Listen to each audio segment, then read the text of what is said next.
Olá, bom dia. Ele está no segundo mandato de deputado federal e assume ainda esta semana a liderança da bancada da minoria formada por 6 partidos no Congresso Nacional. Quem está aqui comigo para conversar hoje nesse café é o deputado federal, o Everton Rocha. Bom dia, deputado. Bom dia, Elda. Bom dia a todos os telespectadores da TV Assembleia. Seja muito bem-vindo ao nosso programa, que a gente vai tomar café e conversar um pouquinho sobre política, tá? O senhor vai assumir agora essa liderança da bancada da minoria. O que representa isso para o senhor? Olha, primeiro uma tarefa. É importante que você sempre, nós que fazemos política, estamos na vida pública, a gente sempre tem que entender que qualquer tipo de ascensão, ela não pode ser vista como prêmio, e sim como reconhecimento a um bom cumpridor de tarefa. O momento que o Brasil está vivendo hoje, um momento difícil, você liderar a minoria na casa, a oposição, ela já é extraordinariamente, sem dúvida, vai ser um grande feito, né? Você poder amanhã olhar para trás e dizer, não fui só deputado federal, fui líder de uma bancada de 6 partidos políticos, o PDT, PCdoB, o PT, o PSB, a Rede, o PSOL, todos que dizem não só que tem um lado, né, da oposição, mas que dizem não a um governo como o governo do Michel Temer, que para nós é sem dúvida nenhuma um governo que não só nasceu fruto de um golpe, né, político que existiu no nosso país, mas também um governo que retira de forma clara o direito e todas as expectativas do povo brasileiro. Um governo voltado para os bancos e um governo voltado para a grande elite nacional. Nós vamos já falar sobre esse assunto, mas eu gostei de uma palavra que o senhor falou aí, cumpridor de tarefas. O senhor se considera um cumpridor de tarefas? Me considero. O que significa exatamente isso? É você primeiro defender de forma muito forte, com convicção, que você acredita. Eu estou há 2 anos como líder do PDT, saio para assumir a liderança agora desses partidos, da minoria.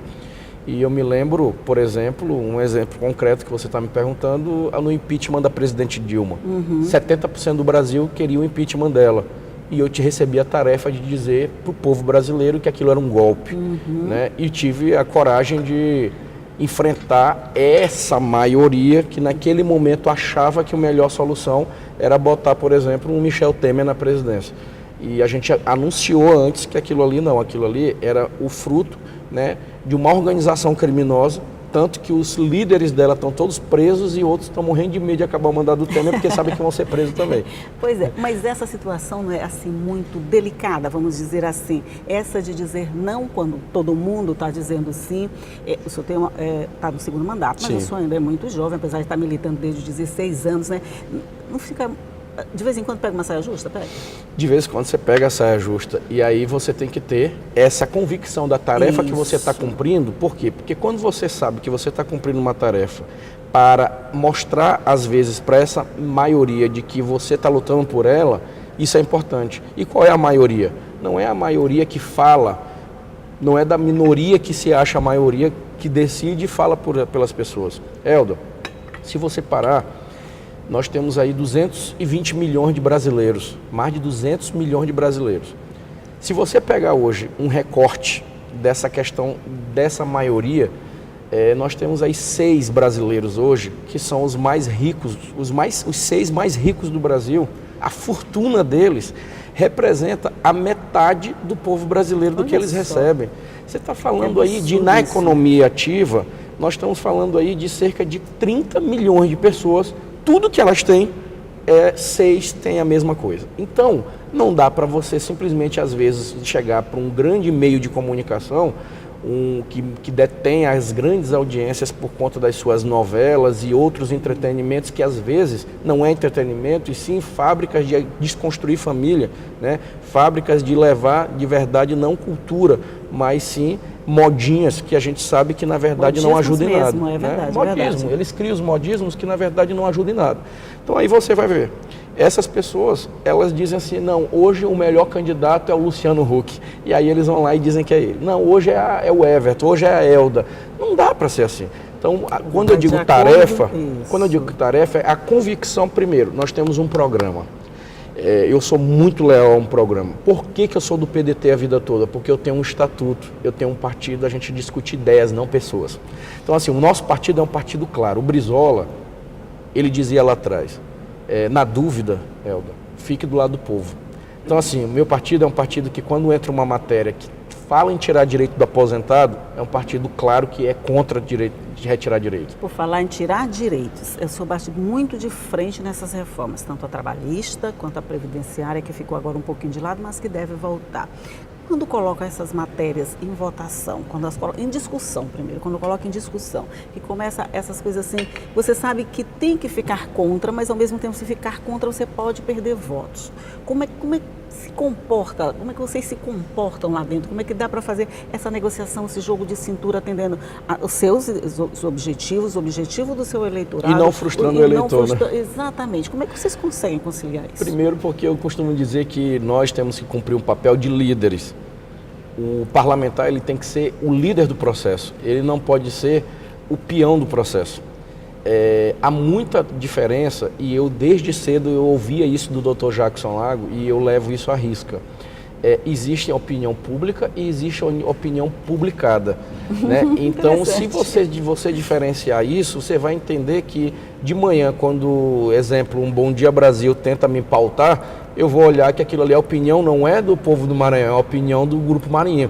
Então, peraí, rapaz, eles estão dizendo isso, mas não é bem isso não. Eu acho que é por aqui, porque essa pauta aqui ela é importante, que ela abre mais crédito para o produtor rural, ela cria mais oportunidade de empreendedorismo, ela cria mais oportunidades de você pensar no futuro. Então, a gente tem que ter essa clareza. Se você está lá e lidera isso, você tem o controle do processo, fica fácil de você não cair nesse tipo de armadilha midiática de dizer que todo mundo está querendo. Não, alguém está pedindo para querer. Mas, ao mesmo tempo, esse alguém está querendo, a coisa vem tão bem embalada, eles vendem a coisa numa embalagem tão bonita, que às vezes até o povo acredita, e às vezes você tem que se posicionar contra o povo, porque ele está acreditando nessa embalagem que vem essa mensagem. Aí aquela história, claro que jamais eu teria essa pretensão, mas você imagina só, Jesus Cristo foi sacrificado e o povo pediu por ele, para ele, né? E na hora absorver o barra mais. Foi exatamente. Então você imagina só, mas ele fez convicto tudo aquilo e faria novamente, morreu por nós.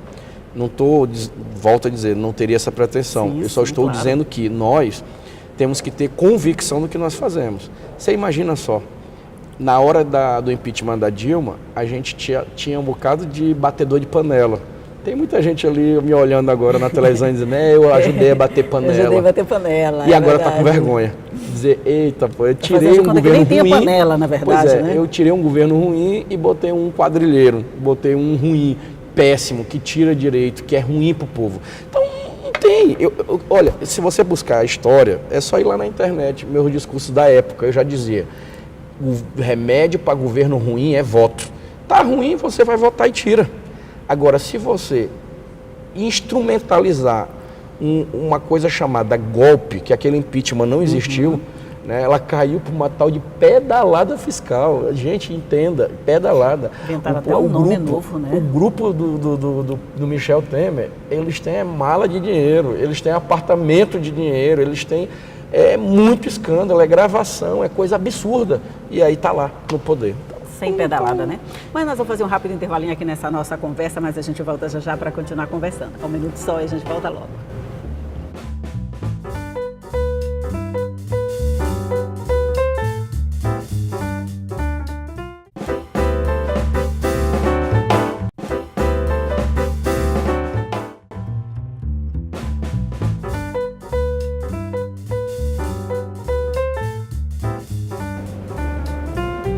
De volta aqui para mais um bloco de conversa com o deputado Everton Rocha, e a gente está falando de todas essas diferenças entre o que se diz, o que se pensa e o que se vende, né?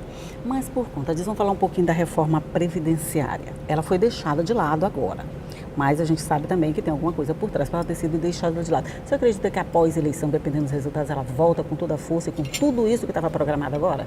Não só acredito, como eu tenho certeza. O governo Temer armou uma estratégia.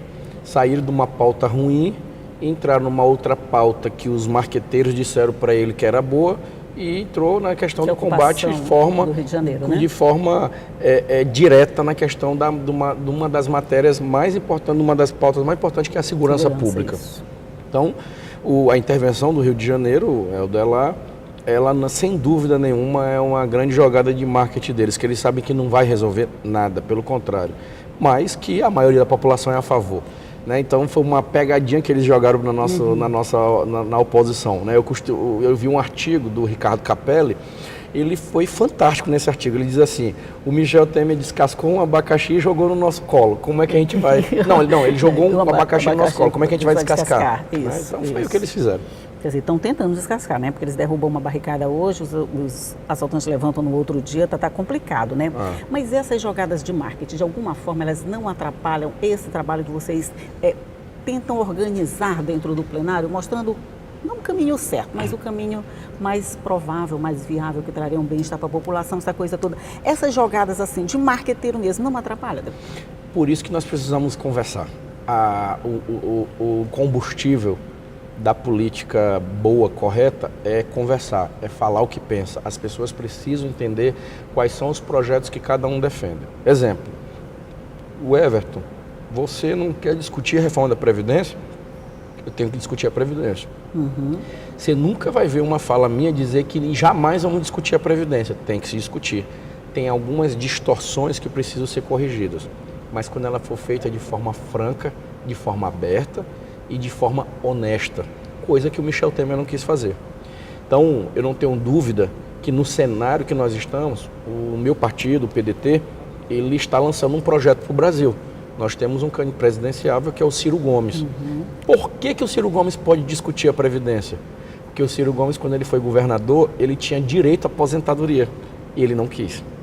Ele foi ministro. Quando ele terminou a gestão dele, ele não quis. Ele foi deputado na época que podia aposentar com mandato. Ele não quis. Ou seja, o Ciro Gomes chega no auge dos seus 60 anos de idade sem ter nenhum tipo de aposentadoria, nenhum tipo de benefício de nada, a não ser dos frutos do seu trabalho. Então, ele tem legitimidade para falar de Previdência. Agora, o Michel Temer vem me dizer que o trabalhador rural, aí, né? Que o professor, que todo mundo tem que trabalhar até os 65 anos e o bonitinho se aposentou com 56, ele não tem moral para falar de aposentadoria de ninguém. É verdade, é verdade. Eu vou ficar quieta, você pode falar. É verdade. Mas assim, esses pontos vão ficar para depois. Mas depois, o PDT ou qualquer outro partido, ele vai ter essa mesma força para brigar contra a coisa que já está estabelecida, sendo que o resultado já veio das urnas. Se por acaso forem todos reeleitos, ele não fica com uma força maior ainda? Qualquer governo tem força para tocar uma reforma quando é um governo que governa para o seu povo. As pessoas, elas não têm dificuldade de discutir e de participar, inclusive para fazer a famosa vaquinha, fazer lá a força-tarefa para ajudar a enfrentar uma crise. O que o povo não concorda é de essa vaquinha e essa força-tarefa só sobrar para o menor, para o mais pobre. Então, ou seja, tem crise para o mais pobre, tira direito dele, retira benefícios, retira direitos adquiridos. E aí para o banqueiro, para o grande, para o empresariado da elite nacional, aí não, aí para ele está tranquilo. É juros correndo, é bilhões de lucros, é eles ganhando toda vez na especulação. Elda, o problema do Brasil é esse. Nós temos hoje uma política de incentivo a especulador, mas a empreendedor não tem. O empreendedor, ele não é incentivado hoje a fazer um país que possa gerar emprego, um país que possa gerar resultado. Ele quer saber sempre ali da conta do final. Então, enquanto a gente tiver essa lógica de, eu vou investir ali porque eu ganho mais com juros do que emprego que eu gero, aí você não vai para lugar nenhum, porque é o que acontece hoje no Brasil. Mas, ao mesmo tempo, o senhor não acha que, por exemplo, a classe política, de uma forma geral, ela está tão desacreditada, com tantos escândalos, com tanta coisa que vem aí, que tudo que se disser lá, a gente pensa que é mentira? Por isso mesmo, a gente fala tanto dela, mas nós somos o produto dela. Exatamente. Veja só, você está apontando o dedo todo dia para o Congresso Nacional, vai chegar na eleição e esse Congresso vai voltar de novo. Ele não vai voltar porque você nomeou ou porque a época, isto é, diz que ele é legal. Ele vai voltar porque você votou. Exatamente. Então, assim, não dá para você reclamar do que você escolhe, porque nós estamos numa democracia. O povo está ali na frente da urna, ele tem direito a escolher. Mas a lógica ainda, a cultura da escolha dos seus representantes, é uma cultura ainda muito difícil ainda de compreender, né? E não é um combate do dia a dia, né? Às vezes você escolhe alguém porque ele é bonitinho, ou porque ele é legalzinho, porque ele tem um sorriso bonito. E você vai ver a postura, qual é o lado e tal. Então, fazer o quê? Nós temos que...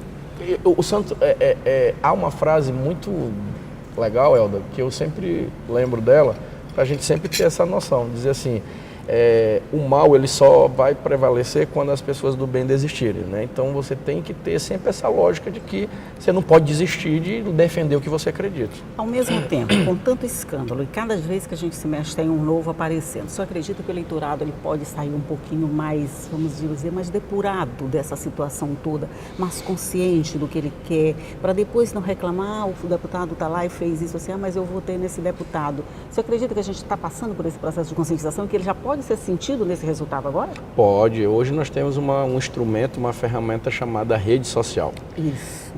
Passou ou está passando naquela época de que o chefe lá da casa chegava e dizia, lá em casa eu tenho 6 votos. Aí ele chegava lá para os meninos e falava tudo. Hoje, cada um tem a sua cabeça, tem um acesso à sua informação, tem tudo. Então o menino tem lá acesso à informação, à rede social, ele escolhe, ele pesquisa, ele sabe quem é quem. Eu estou defendendo que a gente não eleja legião de santos. Eu só defendo que a gente eleja uma legião de causas, de pessoas que defendem causas e projetos. Cada um tem seu projeto e seu ponto de vista da sociedade. Mas não podemos imaginar que esse ponto de vista ele pode ser menor do que a percepção de que você pode eleger simplesmente alguém porque é legalzinho ou porque te fez um favor.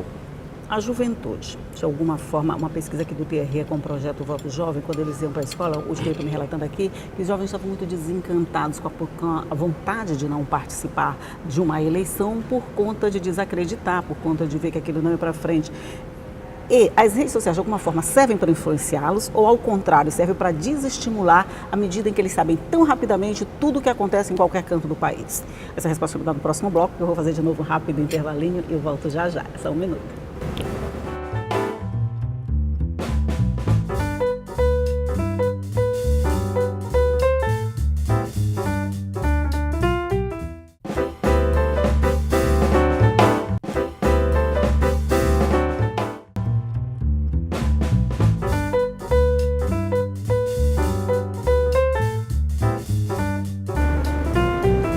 Chegamos ao nosso último bloco de conversa aqui com o deputado Everton Rocha. Eu interrompi sua resposta, né? Mas eu quero saber agora, o jovem, ele está desencantado, ele pode ser mais alcançado, ele pode ser mais influenciado? Como é que o senhor vê essa possibilidade do voto jovem? Olha, primeiro nós estamos falando de uma parcela importante da sociedade, não só ativa, mas a parcela importante que vai ser o futuro desse país, que já é o presente e vai ser o futuro. Eu acredito muito no potencial da nossa juventude, claro. Eu acredito muito nesse potencial da nossa juventude por acreditar e por ter essa convicção, por exemplo, que eu estou aqui falando contigo. Eu não fui fruto de...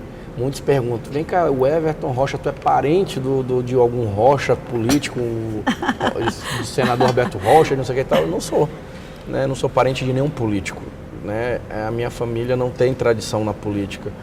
O meu Rocha é um Rocha, eu digo que não é de calcário, ele não é aquele, ele não desmancha, né? É um Rocha de uma professora, é um Rocha de um lavrador, de um técnico agrícola, de um cabo que sabe o que é realmente lutar na vida para poder...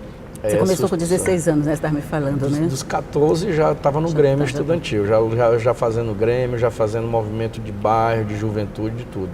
Então, assim, desde cedo...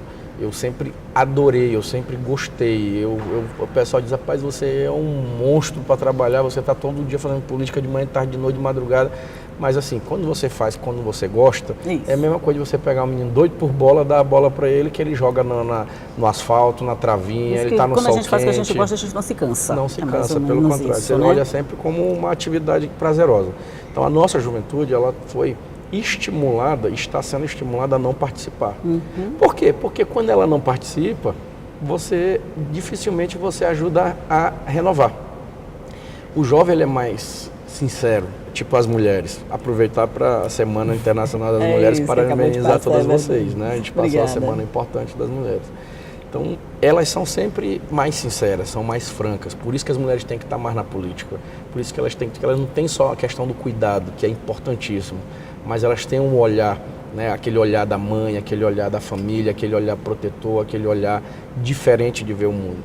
Então, quando você tem essa compreensão e essa certeza de que nós podemos ativar uma massa importante, que é a juventude, a massa importante da mulher, aí os poderosos ou os que ficam ali naquela bolha de forma confortável num sistema, eles ficam preocupados, porque eles sabem que aí eles vão ter que começar a trabalhar, vão ter que começar a ralar. Pois é, porque apesar dessa possibilidade de jovens, de mulheres, por exemplo, mulheres a gente tem que deveria ser 30% de candidatos, mas a gente tem esse número só no papel. A gente não vê essa participação feminina, que por exemplo Efetivo. nós temos 6 mulheres, né? A mulher ainda não se sente estimulada a fazer essa participação. Por conta disso, o senhor acredita que haja uma boa renovação agora nesse processo eleitoral? Aí eu falo tanto da Câmara Federal como da Assembleia Legislativa de uma forma geral? Eu não sou pessimista, Elda, mas eu sou realista. Realista tem que ser. A tendência aí é não ter renovação, ou ela ser muito pouca. Na Câmara Federal nós somos 18 deputados federais, por exemplo, que representam o Maranhão. As vagas que vão se abrir são dos deputados que vão para outros projetos. Exemplo, eu sou pré-candidato a senador, então vai abrir minha vaga. De deputado federal, Tem mais 3 ou 4 colegas que são candidatos também ou a senadores ou vão para outros projetos. Um dos colegas, por exemplo, não vai mais ser deputado federal, ele quer ser candidato a estadual. Então, essas 5, 6 vagas que nós vamos abrir no debate, no processo, é o que deve ser ocupada, obviamente. Agora, os que vão para a sua reeleição, a maioria absoluta, eu acho que se reelege. Então o senhor está me dizendo o quê? Que se não tem uma vaga por alguém que saiu daquela que estava ocupando, não existe uma renovação através da conscientização do voto, através de uma apresentação de plataformas melhores, que diz esse aqui pode substituir aquele lá. Não tem renovação por conta disso, não? Eu disse agora há pouco e vou repetir, eu não sou pessimista, eu sou realista. Você não tem hoje eu já uma estou ficando cultura, pessimista. você não tem hoje uma cultura de renovação. Geralmente vem 1, 2 que eles dizem que foi o tal do fenômeno. Fulano foi o fenômeno porque foi eleito lá no meio do povo. Foi ali, aquela moda da hora. Mas não é uma cultura do povo de sempre estar renovando projetos, pessoas. Aquela frase que eu falei na época do impeachment da Dilma, que eu disse aqui no início do teu programa, Elda, é bem para isso. O que eu sempre digo, remédio para governo ruim, para político ruim, é voto. É voto. É fácil. É político ruim, não vai exercer um bom mandato, o voto. Na próxima não volta, Pois não deixa eu voltar. É tão simples, mas as pessoas complicam. Se houver alguma possibilidade de mudança, a gente teve algumas mudanças nas regras da lei eleitoral, essa coisa que dificulta um pouquinho mais o funcionamento de campanha, uma dificuldade aqui, outra dificuldade ali. Por conta disso, deve haver mesmo alguma mudança? Olha, sem dúvida nenhuma, a gente tem hoje uma interferência direta agora da democracia. Eu dizia no debate, quando acabou o financiamento de empresas nas eleições, que CNPJ ele não pode influenciar o CPF. Era injusto. Como é que nós estamos discutindo aqui pessoas, aí chega uma Odebrecht da vida, chega aí uma Andrade Gutierrez da vida, chega aí corporações de banqueiros e de empresários da vida que dizem lá, não, a minha bancada é essa daqui. Aí eles saíam dividindo milhões no Brasil e diziam, eu vou eleger aqui a bancada tal. Então era difícil, porque aí como é que você vem aqui da luta, por exemplo, eu não tive empresário para me bancar, eu não tive financiador para me bancar, eu tive uma luta, né? Minha vida toda foi dentro do PDT, minha vida toda foi dentro da Juventude Socialista do partido, foi sempre ali do lado do Jackson. Era ganhando ou perdendo. Eu não estava ali só porque ele podia ganhar. A gente já perdeu muitas eleições e já ganhamos várias. Então, era uma luta de causas. Então, então tu conseguiu chegar. Por isso que eu disse, é um caso, um ponto. Agora, infelizmente, você não tem isso de forma generalizada. Você não pode usar o meu exemplo, por exemplo, como maioria. Verdade. Né? É um exemplo de minoria. Por isso que eu sinto essa responsabilidade e sei dessa responsabilidade de que eu não tenho só que chegar. eu tenho que fazer diferença. Fazer diferente. Eu tenho que mostrar para o filho de uma professora concursada, eu tenho que falar para o filho de uma jornalista, eu tenho que falar para a sociedade que a gente pode chegar lá sem precisar se vender, sem precisar se render, sem precisar ir pelo caminho mais curto. Você pode ir pelo caminho mais difícil, mas quando você vai preparado, convencido, abastecido de convicção, né? Porque quando você tem muito sonho, você consegue atravessar qualquer tipo de estrada, né? E isso eu costumo renovar no dia a dia, com o pé no chão. Eu duvido. E aí, renova no dia a dia e comprova a cada 4 anos, é mais ou menos isso. No dia a dia, porque eu duvido, pode até ter alguém que rode o Maranhão que nem eu, mas mais do que eu não. Né? Eu vivo no interior, eu vivo visitando, eu vivo conversando, eu vivo recebendo, eu gosto disso. Então o Brizola, ele já falava, olha, a melhor característica de um político você tem que perceber nele não é só no seu diploma, você tem que sentir, ele tem que ter cheiro, ele tem que gostar de povo, né? Então é mais ou menos essa lógica. O senhor fala muito em Brizola e em Dr. Jackson, né? Claro. São referências nossas. O senhor se enxerga daqui a um tempo, daqui a 10 anos, daqui a 20 anos, você está muito novo, deve continuar muito tempo na política, mas você se enxerga daqui a uns 10, 20 anos ainda assim com essa convicção do PDT, dos ensinamentos de Brizola, do exemplo do Dr. Jackson, você se vê desse caminho? O momento que a gente está vivendo no Brasil, como é bom, como é bonito, como é prazeroso você ter orgulho dos seus mortos e do seu partido. Você imagina só, as pessoas elas estão até mudando. Tem partidos que estão mudando os nomes das suas legendas para tentar apagar o seu passado. Né? Por exemplo, PMDB foi lá e botou MDB. Não mas sei foi uma volta ao passado quase, não, né? Mas assim, uma volta ao passado de verdade. Porque na época do MDB de verdade, Ulisses Guimarães, existia gente séria lá dentro do partido. Hoje eles apagaram o PMDB do Michel Temer, de não sei quem, Sarney, de não sei quem e tal. Então não dá. Você imagina só. Hoje eu tenho a convicção de que nós temos o orgulho de ter um partido que tem um Brizola e um Jacques, que são referências nossas na época de Lava Jato. Você pode olhar para trás, me dê um deputado nosso que esteja envolvido num escândalo nacional. Não tem nenhum que apareceu numa lista dessa de delação, de propina ou de qualquer escândalo que teve. Então, isso nos dá orgulho. É verdade. Deputado, nós passaremos a manhã inteira aqui conversando. Chegaremos no almoço com a Elda. Chegaríamos no almoço com a Elda Borges. Mas nós vamos ficar mesmo só no café. Você está convidado para voltar a hora que o senhor quiser. Sinta-se sempre convidado, a casa é nossa. Olha, eu quero aqui agradecer o seu espaço, a toda a equipe de comunicação aqui da TV Assembleia e dizer que nós estamos à disposição. Acompanhe o nosso mandato, eu tenho um aplicativo, o deputado Everton. Você pode baixar, é de graça no telefone, e de lá você vai dentro desse aplicativo acompanhar todas as minhas ferramentas na rede social, e aí você vai ter um mandato no seu celular. Você vai acompanhar a minha atuação através do seu telefone. Pode reclamar também? À vontade. Eu gosto muito de debater, de brigar, de defender claro. O que eu acredito. Então tá, bom dia, continue assim com esses objetivos, com essas ideias que a gente se sente bem melhor representado. Bom dia, muito obrigada. Bom dia para você também, porque você já sabe que essa entrevista você pode acessar a hora que você quiser, você pode rever essa ou qualquer outra hora que você quiser, basta acessar o nosso site, que todo dia eu digo para você, que é o al.ma.leg.br/TV, mas é claro, nossas páginas nas redes sociais também estão à sua disposição, nosso rádio online, tudo lá bonitinho para você acessar a hora que você quiser, que você puder, que você quiser rever. Mas todos os dias eu vou estar aqui às 8h30 esperando você com entrevistas assim como essa, com muita informação para deixar o seu dia bem produtivo. Tchau!